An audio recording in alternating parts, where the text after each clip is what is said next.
واجبات کی پابندی اور محرمات سے اجتناب کا نام ہے۔ ان واجبات میں سے اوجب الواجبات، ان واجبات میں سے سب سے بڑا واجب اور سب سے بڑی ضروری شے وہ اللہ کی معرفت ہے، اللہ کی پہچان، جو کہ انسان کی تخلیق کا مقصد ہے۔ یعنی اللہ تعالیٰ نے انسان کو کس لیے پیدا کیا کہ وہ اللہ کی معرفت حاصل کرے، اپنے اللہ کو پہچانے، اس کی شناخت حاصل کریں۔ یہ انسان کے پیدا ہونے کا مقصد اور ہدف ہے۔ اس کو ہم کہتے ہیں مقصد تخلیق انسان، کہ انسان کی تخلیق کا مقصد اللہ کو پہچاننا ہے۔ اس بات کو امیر المومنین علی ابن ابی طالب علیہ السلام نے نہج البلاغہ میں جو پہلا خطبہ ہے اس میں آپ نے فرمایا ہے، پہلا جملہ اس کا یہ ہے، اول الدین معرفتہ، کہ دین کی ابتدا ہی اللہ تعالیٰ کی معرفت ہے۔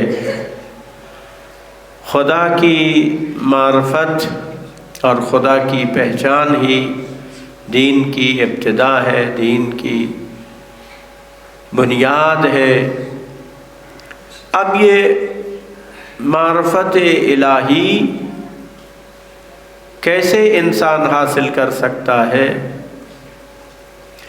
اس کے لیے اللہ تعالیٰ نے کچھ ہستیوں کو اس لیے خلق کیا کہ وہ اللہ کی پہچان کروائیں، اللہ تعالیٰ کی معرفت بتائیں، خدا کی شناخت کروائیں۔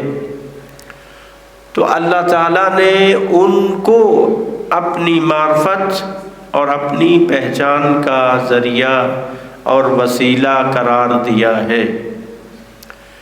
اس میں حدیث قدسی ہے جس کو آپ تقریباً سب جانتے ہیں، کہ اللہ تعالیٰ ارشاد فرماتا ہے، کنت کنزا مخفیا، میں ایک چھپا ہوا خزانہ تھا، فاحببت ان اعرف، میں نے چاہا کہ میں پہچانا جاؤں، فخلقت الخلق، تو میں نے مخلوق کو خلق کیا۔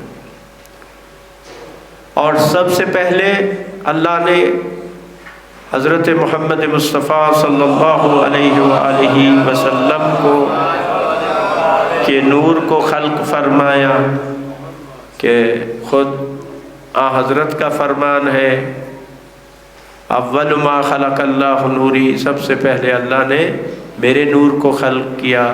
پھر فرمایا علی انا و علی من نور واحد، میں اور علی ایک ہی نور سے ہیں۔ پھر حدیث میں ہے کہ پھر میرے نور سے اللہ نے فاطمۃ الزہرا کو خلق فرمایا، پھر حسن و حسین علیہ السلام کے انوار کو خلق فرمایا، اور اسی طرح سے پھر آگے باقی ائمہ علیہم الصلوۃ والسلام کو۔ تو سب سے پہلی جو مخلوق ہے اللہ کی، وہ پنجتن پاک ہے، محمد و آل محمد علیہم الصلوۃ والسلام۔ تو ان کو اللہ نے کیوں خلق کیا؟ تاکہ خدا پہچانا جائے۔ تو پہلی بات یہ ہے کہ سب سے زیادہ جو اللہ کی معرفت ہے وہ ان ہستیوں کو ہے۔ حدیث پیغمبر صلی اللہ علیہ وآلہ وسلم ہے کہ جو اللہ کا حق کے معرفت ہے، جس طرح سے اللہ کو پہچاننا چاہیے، وہ سوائے میرے اور علی کے اور کوئی اللہ کو نہیں پہچانتا۔ تو جو حقیقی معرفت ہے اللہ تعالیٰ کی وہ محمد و آل محمد علیہ السلام. تو یہ خود بھی اللہ کی معرفت کا ذریعہ ہے اور ان کا کام بھی اللہ کی معرفت کروانا ہے. لہذا خداوند متعال تک پہنچنے کے لیے، اس کی پہچان کرنے کے لیے یہ ہستیاں ذریعہ بھی ہیں اور وسیلہ بھی ہیں. ان کی معرفت کے بغیر اللہ کی معرفت حاصل نہیں ہو سکتی. پس جب اللہ کی معرفت حاصل کرنا واجب اور لازم اور ضروری ہے تو اللہ کی معرفت کو حاصل کرنے کے لیے ان کی معرفت بھی لازم اور ضروری ہے، کیونکہ یہ اس کی معرفت کا ذریعہ ہے. اس ذریعے سے ہی ہم خدا کو پہچان سکتے ہیں اور اس کی معرفت حاصل کر سکتے ہیں. سید الشہداء امام حسین علیہ السلام سے ایک فرمان ہے جس میں جب کسی نے پوچھا کہ اللہ کی معرفت کیا ہے، اس سے پہلے امام فرماتے ہیں کہ اللہ نے انسانوں کو اس لیے خلق کیا ہے تاکہ وہ اللہ کی معرفت حاصل کریں، خدا کو پہچانیں. جب اللہ کو پہچانیں گے تو پھر اس کی عبادت کریں گے. جب عبادت کریں گے تو دوسروں کی بندگی سے آزاد ہو جائیں گے، صرف ایک خدا کی عبادت کریں گے. تو پھر سوال کیا کہ اللہ کی معرفت کیا ہے؟ تو امام حسین علیہ السلام نے فرمایا کہ اللہ کی معرفت یہ ہے کہ ہر زمانے کے لوگ اپنے زمانے کے امام کی معرفت حاصل کریں. یہ اللہ کی معرفت، کیونکہ امام اللہ کی معرفت کا ذریعہ ہے.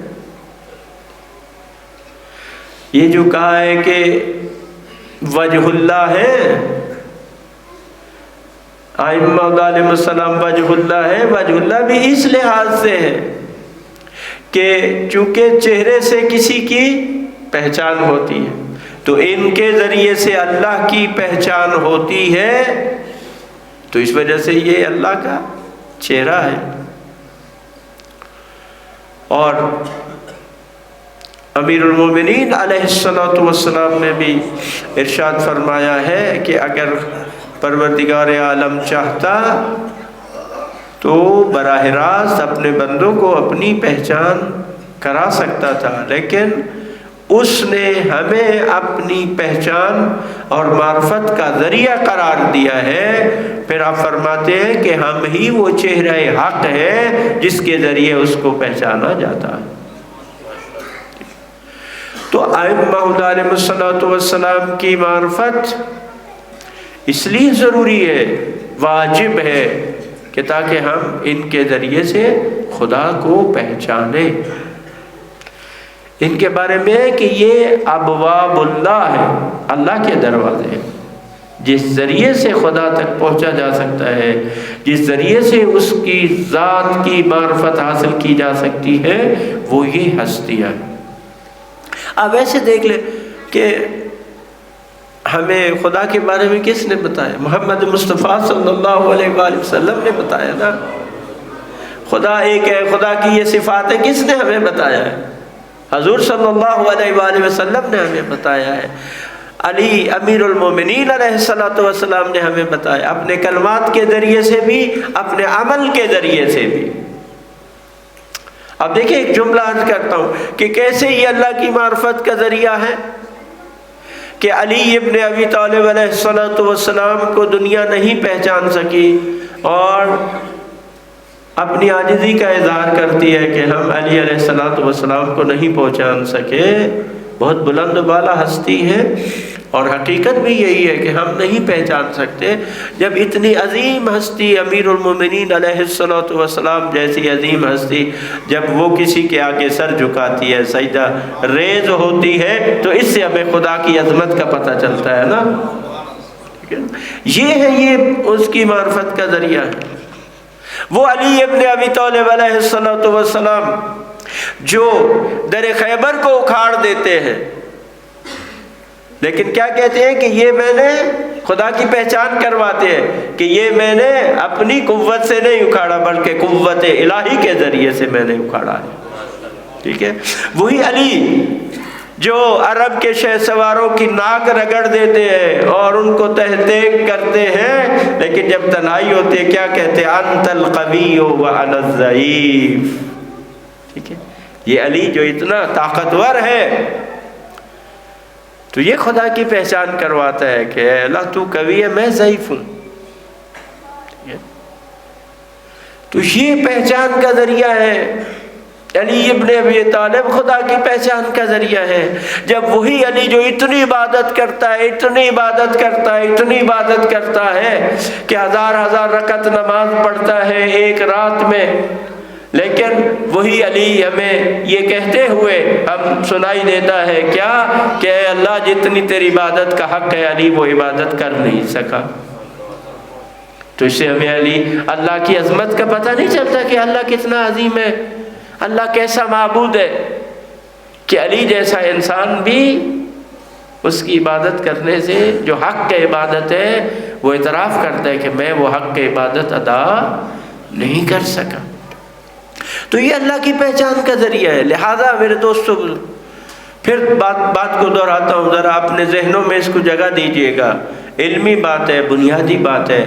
انسان کی خلقت کا مقصد اللہ تعالیٰ کی معرفت اور پہچان ہے، اور اللہ نے جن ہستیوں کو اپنی پہچان کا ذریعہ قرار دیا وہ محمد و آل محمد علیہ الصلوۃ والسلام ہے۔ اگر ہم نے ان کو پہچانا تو پھر ہم خدا کو بھی پہچان لیں گے، اگر ہم ان کو نہیں پہچان سکے تو ہم خدا کو بھی نہیں پہچان سکتے۔ نعرہ تکبیر، نعرہ رسالت،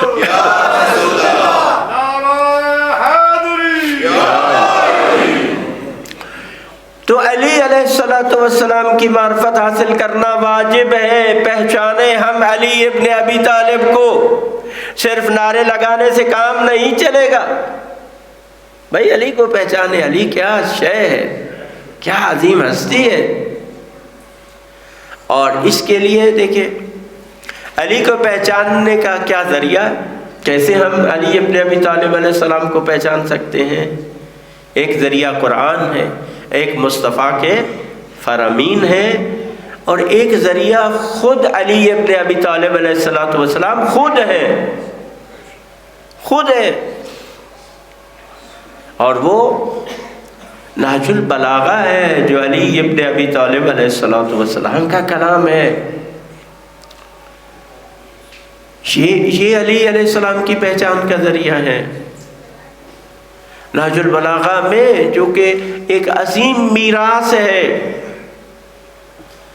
لیکن ہم لوگ اس میراث کی قدر نہیں کرتے۔ ٹھیک ہے، شاید کافی سارے لوگ ادھر ایسے ہوں کہ جنہوں نے کبھی دیکھا ہی نہ ہو کہ نہج البلاغہ کیا ہے۔ ٹھیک ہے، ایسے بھی ہو سکتا ہے۔ کتنے لوگ ہیں جنہوں نے نہج البلاغہ کو دیکھا ہے ان کے گھر میں اور وہ پڑھتے ہیں؟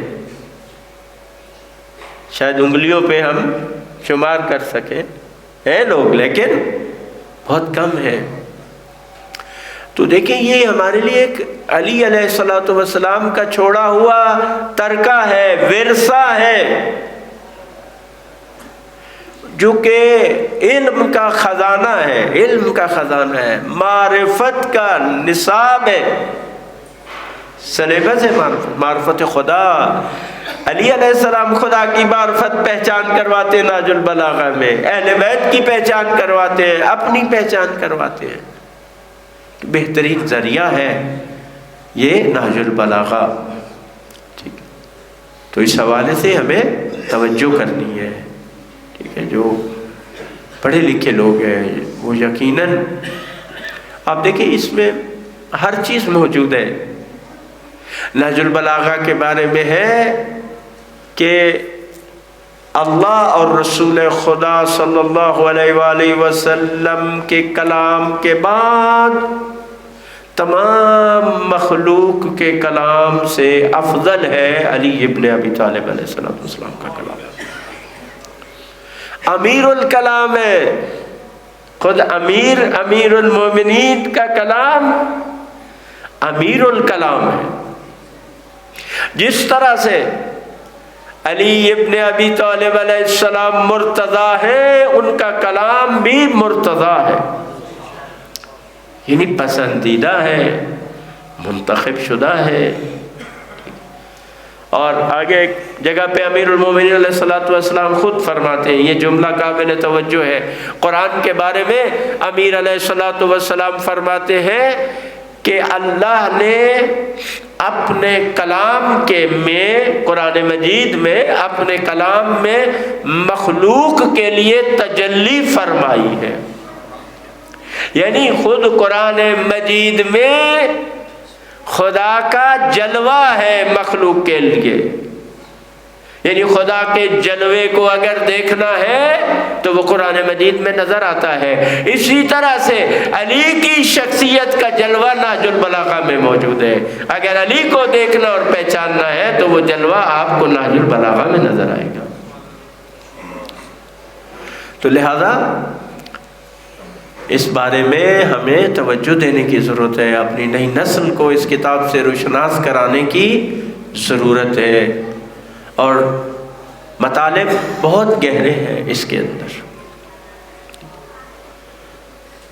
تو علی علیہ السلام کی معرفت حاصل کریں، اور کتابیں چند ہیں کہ علی خود اپنی زبانی، دیکھیں نا، میں تو نہیں بیان کر سکتا نا، عام بندہ کیا جانے علی کیا ہے۔ علی علیہ السلام خود اپنا اگر تعارف کرواتے ہیں تو یہ پھر تعارف بنتا ہے، یہ پھر علی کا تعارف بنتا ہے۔ علی الزبان علی۔ تو ایک بہت ہی محقق اور مورخ ہے ڈاکٹر جعفر شہیدی، ان کی ایک کتاب تھی علی الزبان علی، تو وہ خدا نے توفیق دی کہ بندہ حقیر نے اس کا ترجمہ کیا، اور ابھی وہ چھپ بھی چکی ہے اردو میں۔ عربی فارسی کی کتابیں ہمارے لیے ممکن نہیں ہیں، تو اس کو ہم پڑھیں تاکہ ہمیں علی علیہ السلام کی معرفت حاصل ہو۔ میرے خیال باہر اسٹال پہ موجود بھی ہے، علی کی زبانی، یا علی الزبان علی۔ خود نہج البلاغہ میں بھی علی کا تعارف ہے الزبان علی ابن ابی طالب علیہ السلام۔ وقت گزر گیا، آج کچھ جملے میں عرض کرتا۔ نہج البلاغہ میں امیر المومنین علیہ السلام، ائمہ ہدی علیہ السلام کا تعارف کرواتے ہوئے فرماتے ہیں، بلا شبہ ائمہ اللہ کی مخلوق پر اس کے مقرر کیے ہوئے سرپرست اور نگران ہیں،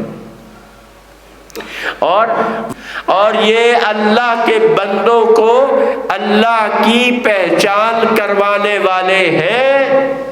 کوئی شخص جنت میں نہیں جائے گا مگر جو ان کو پہچانتا ہوگا اور یہ اسے پہچانتے ہوں۔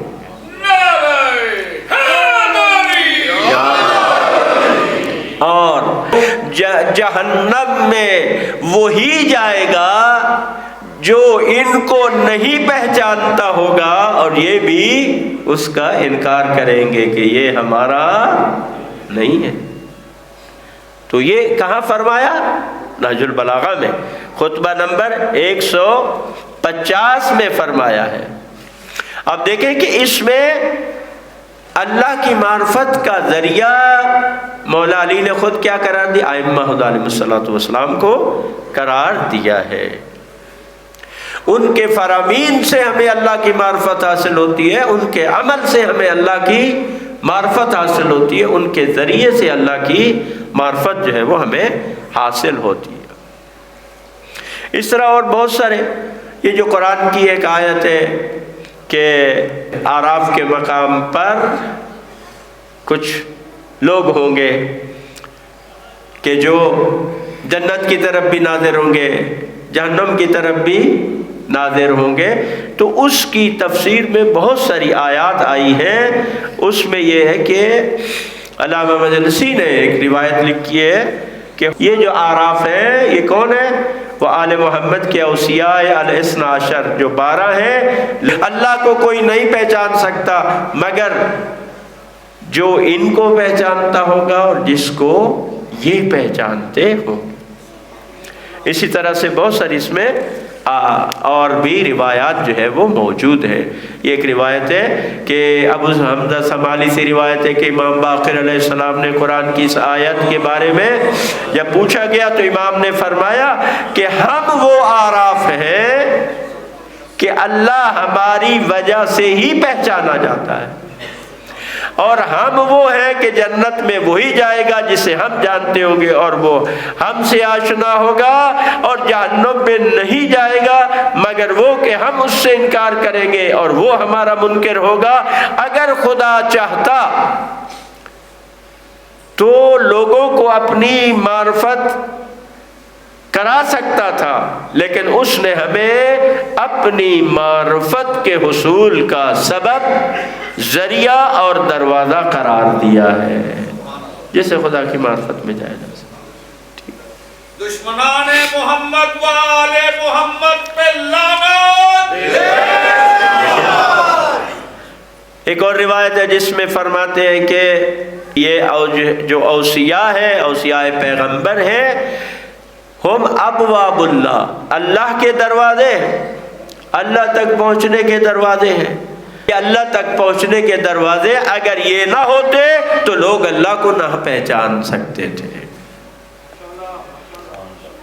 تو یہ اللہ کی پہچان کروانے والے ہیں۔ تو اب اگر اللہ کو ہم نے پہچاننا ہے تو اس کا ذریعہ محمد و آل محمد علیہ السلام ہے، لہذا ان کی ہم جو ہے وہ معرفت حاصل کریں اور تاکہ ہم اپنے مقصد تخلیق کو پا سکیں۔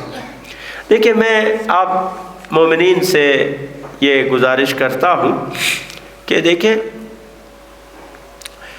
ہمارے پاس کوئی عذر نہیں ہوگا ان کی معرفت سے جاہل رہنے کا، ہمارے پاس کوئی عذر نہیں ہے۔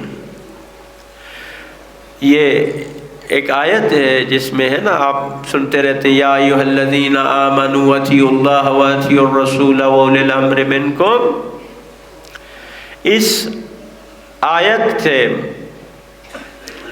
فرماتے ہیں کہ فَإِنَّ مَعْرِفَةَ اللَّهِ وَمَعْرِفَةَ الرَّسُولِ وَالْإِمَامِ وَاجِبَةٌ عَلَى كُلِّ مُسْلِمٍ وَمُسْلِمَةٍ، ان کی معرفت واجب ہے ہر مسلمان پر۔ وَلَا عُذْرَ لَهُ بِجَهَالَتِهِ، ان سے جاہل رہنے کا کوئی عذر قابل قبول نہیں ہے۔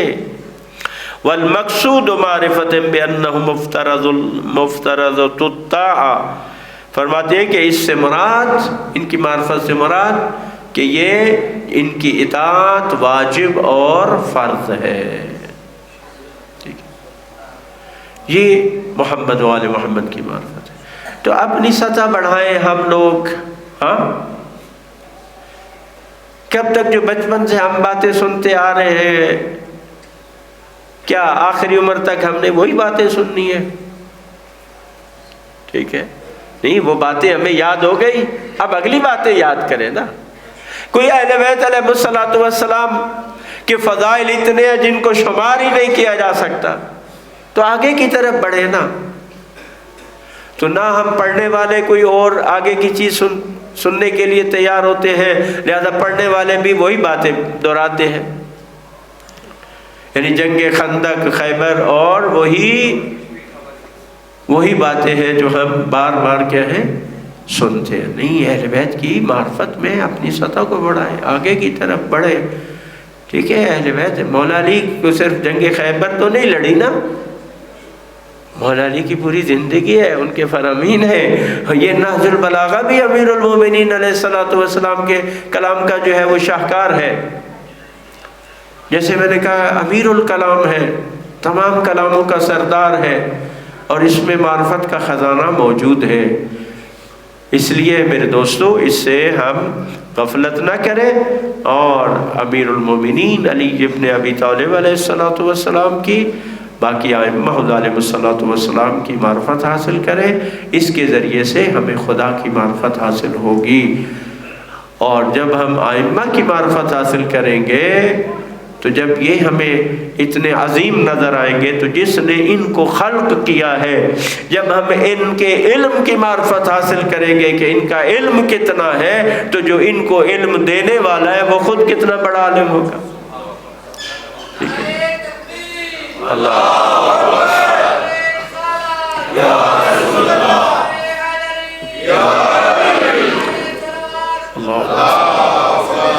بارلہا امیر المومنین علیہ الصلوۃ والسلام کی عظمت کا واسطہ ہمیں ان کی معرفت عطا فرما اور ان کے ذریعے سے اپنی پہچان عطا فرما.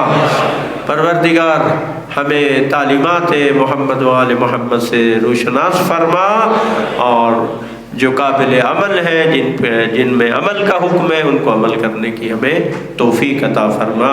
بسم اللہ الرحمن الرحیم. انا اعطیناک الکوثر فصل لربک وانحر ان شانئک هو الابتر.